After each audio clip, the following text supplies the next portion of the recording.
মহান স্বাধীনতার ঘোষক, বহুদলীয় গণতন্ত্রের প্রবক্তা ও বিএনপির প্রতিষ্ঠাতা শহীদ রাষ্ট্রপতি জিয়াউর রহমানের ৯০তম জন্মবার্ষিকী আজ।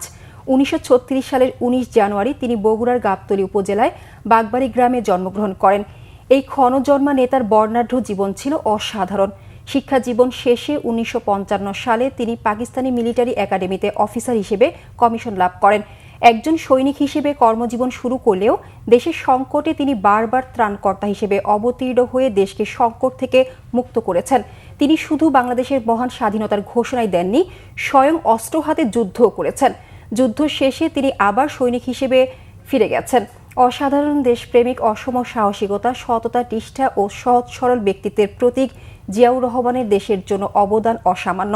জিয়াউর রহমান সময়ের প্রয়োজনে ১৯৭৮ সালের ১ সেপ্টেম্বর ১৯ দফা কর্মসূচি সামনে রেখে প্রতিষ্ঠা করেন বাংলাদেশ জাতীয়তাবাদী দল বিএনপি।